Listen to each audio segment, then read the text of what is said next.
The story begins in the town of Dudley, where we see a woman named Margaret. Margaret is a 43-year-old woman who is extremely lonely in her life. There is always a silence and sadness on his face. She runs a second-hand clothing store, where old things and clothes are sold. The routine of the market is very tight. From home to the shop, to work, and then to the swimming pool for your peace of mind. The swimming is his hobby. Inside the water, he finds a different kind of comfort away from the noise of the world. In the depths of the water, she forgets all her worries for a moment. One day at the market when the swimming pool is over, there she puts an advertisement on the notice board that there is an empty room in her house and she is looking for a lodger. That same afternoon, Matt, her ex-husband, arrives at her shop. After so many years, the market becomes uncomfortable seeing Matt in front of him. The two of them go to a nearby cafe to talk. Sitting in the cafe, Matt gives the market the news he had no idea about. Matt explains that his son Patrick, now 18, has been missing for the past 2 weeks. The police are looking for him but have not found any trace of him so far. Here we learn that Margaret left her son Patrick when he was very young. As a mother, the guilt of abandoning her child is still alive somewhere inside her. She is shocked to hear the news of her son's disappearance. She tells Matt that she doesn't know where Patrick might be because they haven't had any contact for years. Matt leaves, but the market's mind is disturbed. That night, Margaret stays late at the shop. She pulls out an old picture of her son and sticks it on the door from the shop, hoping that maybe someone will recognize him and get some news. When she closes the shop and leaves to go home, she notices a boy. The boy was lying unconscious on the ground and was badly injured. His hand was bleeding. The boy's name is that he is homeless, vagabond, and looks pretty rough-tough. The market cannot ignore him by seeing him in that condition. Perhaps she sees in the boy a glimpse of her missing son, or as a human being, she supports him and brings him inside her house. She lays him down on the couch and sees a large piece of glass buried in his hand. The market very carefully removes that glass, cleans the wound and bandages. She then goes to the kitchen to get water and some food for him. But when she returns, she sees that the sofa is empty. The boy had disappeared from there. She went out to see the market, but she had disappeared somewhere in the dark. The next morning, Margaret gets a call from Matt. Matt's voice is heavy. He tells her that the police have found Patrick, but he is no longer in this world. His body was found in a canal. This news falls like lightning on the market. Matt tells her when the funeral is, but at the same time, he also says rudely that it will be better if you don't come there. I don't want any spectacle there.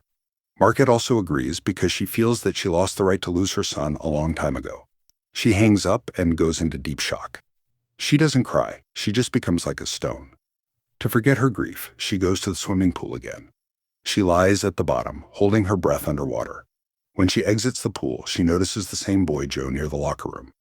He also came there to take a bath or swim. The market recognizes him and waits for him. When Joe comes out, the market goes to him and asks how is the hand. Now that comes a little surprised. Then he recognizes that this is the same woman who helped him. He thanks her. In the midst of the conversation, Margaret discovers that Joe has no place to live. Margaret, who is now broken by the news of her son's death and surrounded by the silence that runs through the house to bite, makes an offer to Joe. She says that there is a room empty in my house. You can stay there if you want. I won't ask you for rent. Just stay there, which was no less than a boon for the one who was wandering on the road. He is ready immediately. Margaret brings him to her house and gives him the room upstairs. She tells him that the kitchen and bathroom are downstairs, so he has to come downstairs. In the beginning, there is a strange distance and hesitation between them, which is a spoiled boy who gets drunk and steals together with his friends. On the very first night, Margaret goes out to feed her cats, who steal money from her purse when she gets the chance. Margaret later finds out that the money is missing, but the one who doesn't say anything to her. She wants to keep him in her life, even if it means ignoring his shortcomings. She watches at night that Joe has fallen asleep on the couch while watching TV. Margaret gently turns off the TV and covers it with a blanket. But when she is going upstairs, Joe opens one of his eyes and looks at her from behind. There is a strange feeling in his eyes that is incomprehensible. The next morning, a government official comes to the market house. She inquires about Andrew, the previous tenant of the market. Andrew had fled, leaving his wife and child, and was escaping his responsibilities. The officer suspects that Margaret is still in touch with Andrew. A red car is parked outside the house which belonged to Andrew. The officer asks about the car. The market panics. He doesn't know what to answer. That's when Joe walks out of the house and lies with great confidence. This car is mine. I bought it from that guy. Joe's lies save Margaret from trouble. The officer obeys him and leaves. Margaret breathes a sigh of relief and thanks Joe. She happily gives him the car keys and says that you can drive it if you want. After this incident, the wall between the two starts to break down a bit. Hearing this, Joe gets happy and takes the car and goes out for a walk. At the same time, Margaret moves towards her shop. When Margaret returns home from the shop, she sees Joe smoking a cigarette inside the house. Seeing this, Margaret interrupts him a little angrily and says not to smoke indoors. She then goes to the kitchen and gets herself a drink as well as a bottle for Joe. Then both of them sit outside and start drinking. Gradually, things begin to unravel between them, who laughingly begins to teach Margaret how to smoke. Margaret hesitates a little at first, but then she too starts smoking. At that moment, it seems as if someone has touched her loneliness years later. During the conversation, Margaret's eyes fall on Joe's hand, the same hand that he healed. Now the wound was almost healed. She slowly starts caressing his hand, and in response, Joe starts caressing his hand with his hands just as gently. In that silent moment, it feels like two broken humans trying to reconcile each other's shattered parts. Then Margaret asked him, "You have no parents, brothers and sisters." That's all they said in a low voice. "But I don't live in that house. I moved away from there a long time ago." To lighten the atmosphere a bit, the Market twisted the conversation and asked, "Do you know how to swim?" To which Joe shook his head because he didn't know how to swim. Margaret starts teaching him swimming. In the pool, she teaches him to swim in the water. She supports his body. She grabs his hands and tells him to stroke. This underwater touch of theirs gives a new twist to their relationship. For the Market, it was like a mother teaching her child. But for Joe, this touch meant something else. Suddenly, Joe happily lifts him in his arms as if he is playing a game. Their laughter and closeness begin to grow. A day that asks to take the Market on a drive.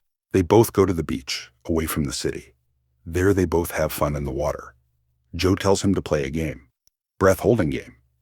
He explains that as a child, he used to hold his breath underwater to erase all his bad memories.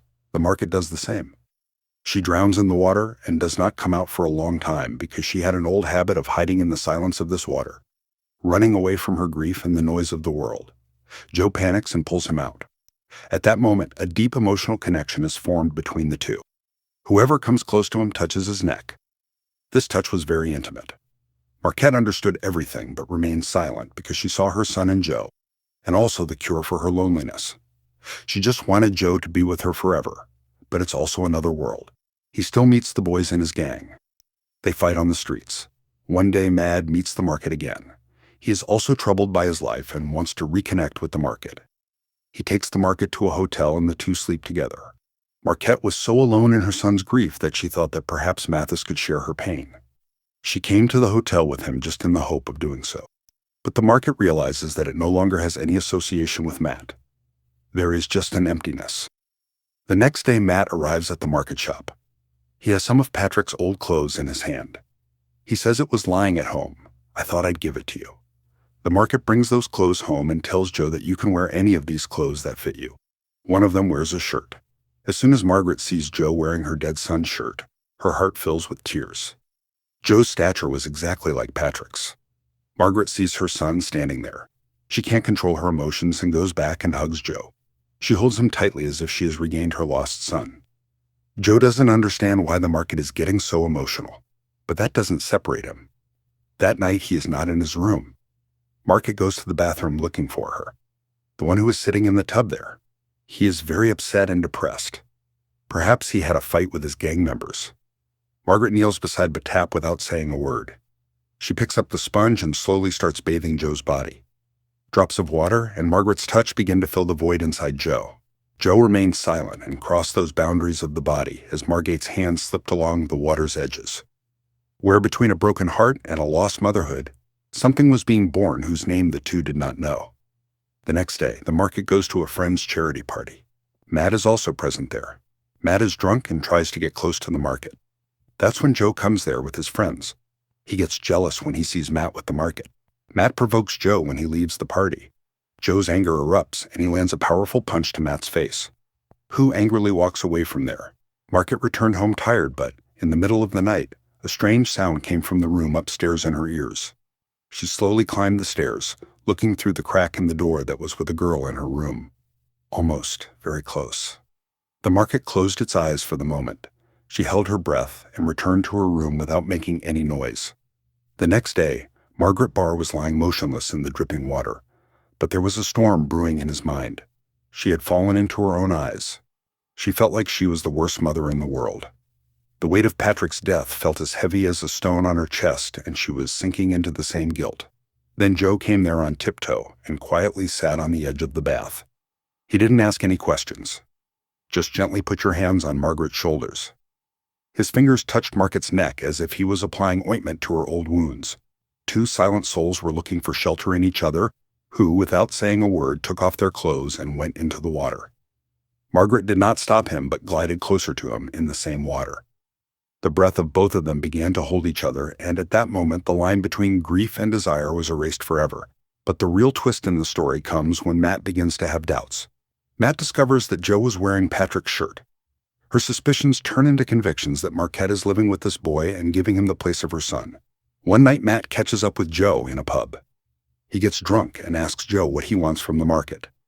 When Joe ignores him and starts to leave, Matt attacks Joe from behind. He beats Joe badly. Who gets badly injured? Meanwhile, in the silence of the house, the market gets a voicemail on the phone. It was Joe's mother's, with yearning in her voice. "I know my son is with you. Please talk to me." The market shudders at the sound of this voice, because who could understand the pain of a lost son mother better than her? But she remains silent because of fear. Late at night, Who returns home injured. His face is swollen and there are bruises on his body. The market starts crying when she sees it. He realizes that all this is happening because of him. Matt's jealousy and his own decisions led Joe to this predicament. She immediately takes him to the hospital. When Joe is undergoing treatment in the hospital, she sits in the market waiting area, where her eyes go to the notice board. There are many missing person posters there. He remembers his time, when he also put up such posters for Patrick. Seeing those missing faces, he suddenly remembers a voicemail he heard at home. Joe's mother's tormented voice longing for news of her son. At that moment, Margaret's conscience wakes up and she understands the bitter truth. She was still trying to keep her dead son Patrick alive inside Joe. She was using Joe to fill her affection and her imperfections. While the reality was that Joe's house is not here but with his own mother. As soon as this thought comes, he can't help it. She takes out her phone with trembling hands and calls Joe's real mother to tell her that her son is here in this hospital. Margaret then leaves the place with quiet steps without saying anything to Joe, back to his own world, which was surrounded only by the deep silence of his loneliness and misery. And with this silence, the movie ends here. Friends, this film shows that when a person is lonely and sad, he can go to any extent for support. Marquette saw her lost son in Joe, but his loneliness and grief forced her so much that she even found a lover in the same Joe. It was a relationship that no sensible mind would probably ever accept. But that was the reality of the market's broken heart. What do you think? Did Margaret do the right thing by handing Joe over to her mother, or should she have stayed with Joe? Please share your opinion in the comment section. Guys, you even watched the video. Thank you very much for that. Subscribe to the channel by liking and sharing the video, and press the bell icon so that you do not miss the upcoming videos.